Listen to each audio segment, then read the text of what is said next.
So Kurt is a listener on 860 WWDB in Philadelphia, and he sent us the following email. My wife and I listen via 860, and I'm in the Delaware Valley. Great shows. Thank you very much. I have a photo of our and my mother's rhododendron.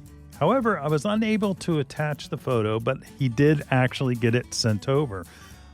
What can I do to prevent further damage?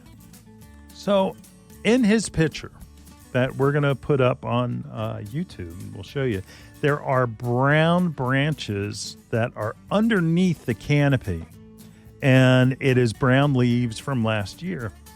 And in the previous segment, when I talked about going into winter months with it being dry, and that we had a pretty severe winter, it was, and you know, it wasn't so much that it was so cold all the time.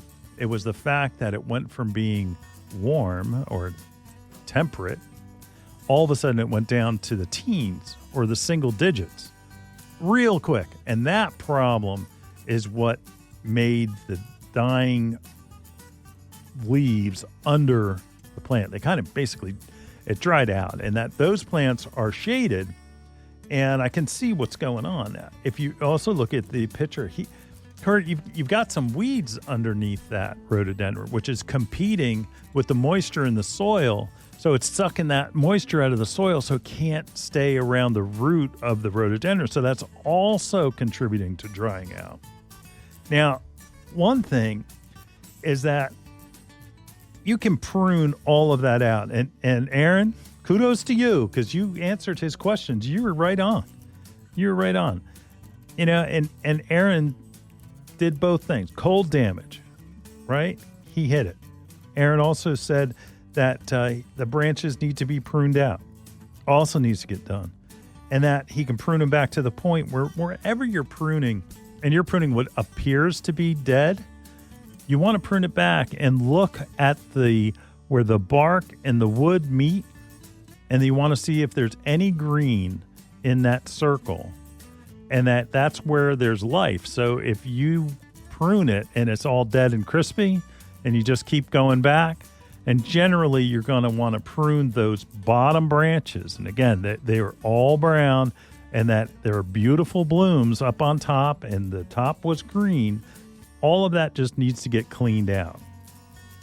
Now, again, it's a healthy looking rhododendron, but it's being put under stress because it's competing with the weeds for the moisture in the soil.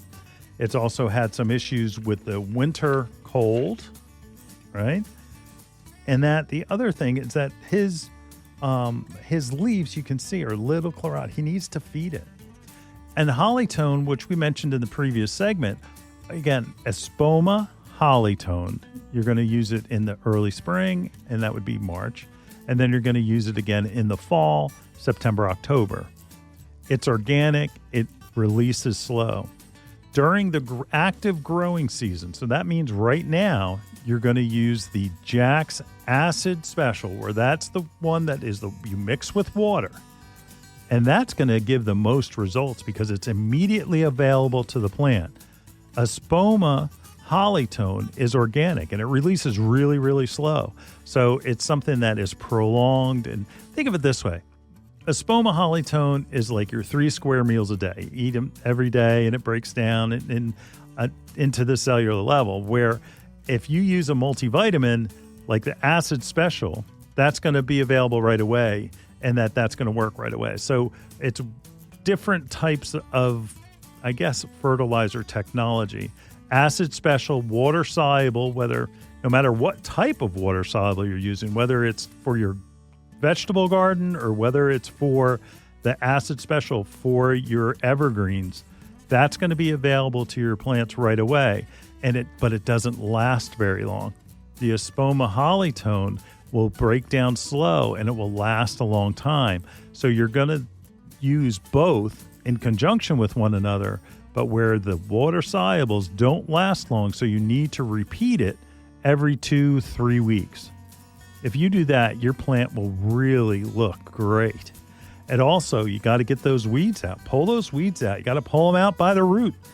If you don't pull them out by the root, they're going to just grow back.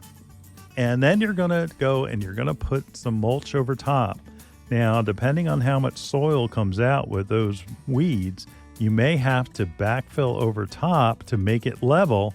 And you're going to want to use a good compost, similar to like we talked about. Bumper crop is a great one because it will add like a mulching type of soil that's broken down and will hold moisture, and where a regular mulch is going to go and it'll take and it'll prevent the sun from drying out the soil underneath. So you're getting two different things. So again, you're going to put a compost over top of that, and bumper crop is what we recommend. We'll keep the moisture around the root system, and then when you put the mulch over top, where if you're using a shredded mulch, that it will go and protect that from drying out from the sun and from the basic elements.